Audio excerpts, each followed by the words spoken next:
Union with all of the cars and the people. Oh, absolutely. This is paradise. For anybody who likes cars, especially Porsches, it doesn't get any better than this. So what's going on in your world?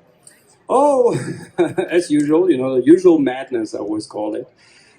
We're doing well. The year so far for Porsche cars in North America, be it US or Canada, we're up compared to the previous year 5%. So we're trending towards the right direction thanks to the enthusiasm for the brand. And of course, further down the road this year, there's a new family member going to join us, which is the Taycan. Absolutely. Yeah. So we were together not too long ago at the Porsche parade in Boca, and you're still introducing just amazing cars. We had the GT4, the new GT4. We had the Speedster there.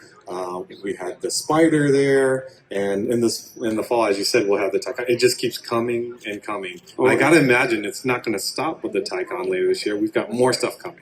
Oh, absolutely. I mean, this is an interesting time for Porsche, to say the least, because it will be seen as one of the major milestones when Porsche goes down that battery electric vehicle route. And of course, that there's still people that say battery electric vehicle, Porsche, how about the sound? I can tell you and assure you that if our colleagues in Weissach work on a car, whatever comes out will always be a true Porsche. It will earn its crest on the front. It will feel like a Porsche, and it's mind-blowingly fast. I had the pleasure to drive a pre-series car a couple of times now, and I've been with Porsche now for over 22 years. So I've driven a couple of brand new cars that blew your mind, but none of the cars that I've driven so far from Weissach has blown my mind further than this car. Wow, that's a pretty big statement.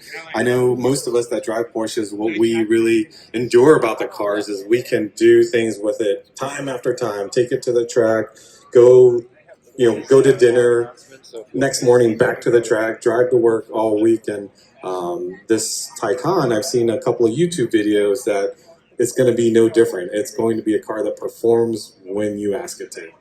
And that's exactly what sets the car apart from any other battery electric vehicle car that is available in the market right now, which we respect. But obviously we have to exceed Porsche customers' expectations, or people who are becoming Porsche customers because they want to have a battery electric vehicle.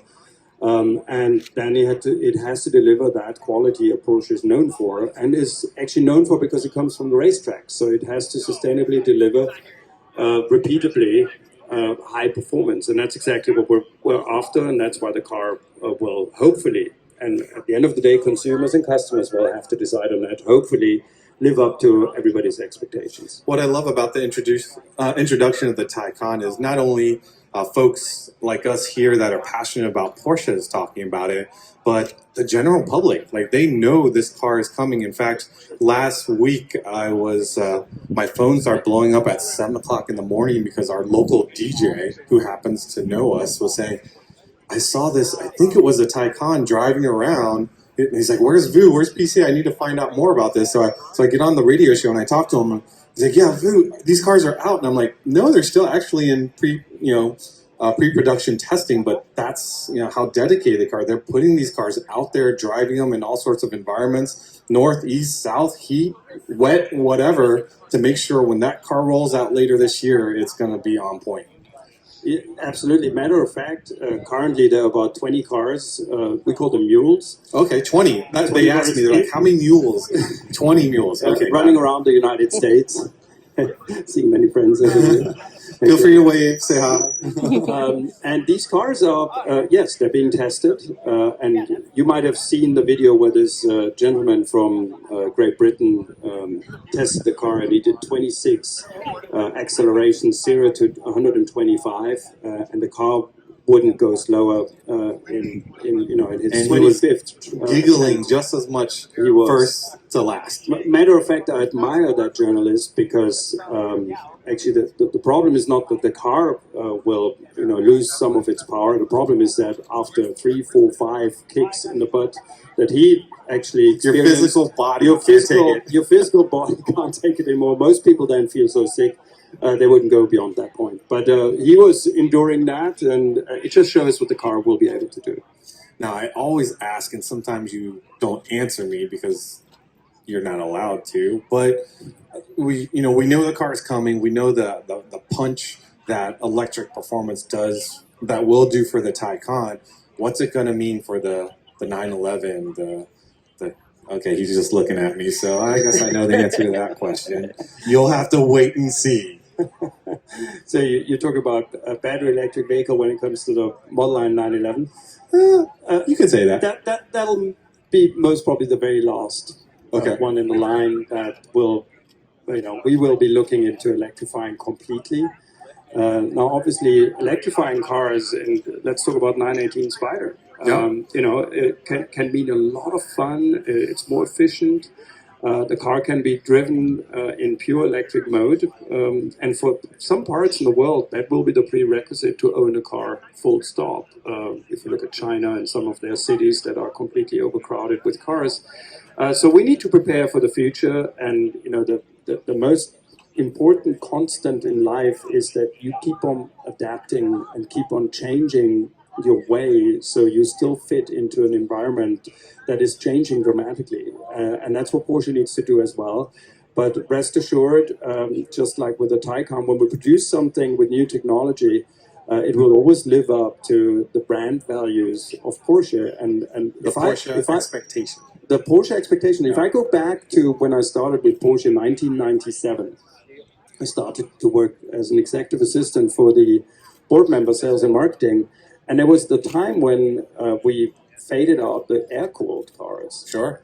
Replaced by It was the end of the world. It was the end of the Porsche brand. Yeah. It was the absolute end. And look at where we are today, and then naturally aspirated cars replaced by turbos. Now look at the 991, first generation, second generation, 992. You need to keep in mind that we need to innovate. Mm-hmm. Otherwise, we will not have a sustainable future. And that's what we will have to do with every model line. So I've heard that I probably know most of the people that have put all their deposits for the Taycan, and they've, rumors have said that the first year production is sold out. Is that true, or how's that work? Actually, it might be true. Yeah. And yes, the number of people that have raised their hands or put down a deposit, or we actually put in an order demand, we call it, exceeds by far what we will have available in terms of production the first year. However, we have not communicated price. Okay. We have not communicated the final parameters of the car, be it horsepower. The final design has not been revealed. So make sure that you join us for our live video stream on the 4th, September 4th. of September. And then you'll get all the facts. And then we'll see on whether people stay with what they plan to do, purchasing the car or not. That always amazes me. Not only the Taycan, but let's say the GT4, the GT3, the GT2s that came out. You literally have people lining up at the dealership, not knowing what they're putting their money down for, but they just know it's going to be good, so therefore I'm going to stand in line and put my marker there. Yeah, and that talks about credibility as a brand, and that's why we need to be so cautious, not disappointing people when they expect something from Porsche. And that's why Porsche actually is relatively late to the market with an electric motor that makes perfect sense for a sports car. But now that the technology is available with 800-volt fast charging and all the other fantastic technical opportunities that lie in battery electric vehicles, will be able to be integrated in one car and live up to our brand values. And this is why we're on the market then by the end of the year. So it's going to be interesting. This event next year, we're going to have a Taycan here. Yeah. Right? So it's going to be a new class for us, and we'll see who are the folks that are going to be able to be lucky enough to bring one to Werks Reunion next year. But Klaus, thank you so much for joining us. As always, I know you have a busy schedule, and to make time for us, it really is appreciated. No, it's always a pleasure to be here. Thank you to everybody being here with us, with Porsche, engaging, spending the most valuable asset that we have, which is time for Porsche. So thank you for being here, and all the best. Speaking of time, would you be able to take maybe a few questions? Yeah, of course. Okay, Yes. I'm going to hop down there because I see hands. Okay. Let's do this. Hi, great presentation. What do you think of the competition from the new Vet C8 with the mid-engine drive? Good question. But it's a good question, especially for the US, because that's a valid sports car. Now, I haven't driven it, you haven't driven it. It looks great, it looks fast. It leaves its historical setup, which causes some debates, which are healthy for brands. We know about that.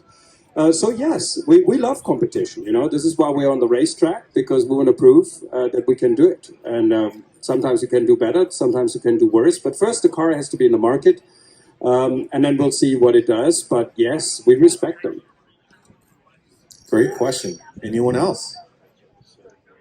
All right, with that, I hope the rest of you enjoy Werks Reunion. We're going to actually do a vehicle presentation next, so stand by.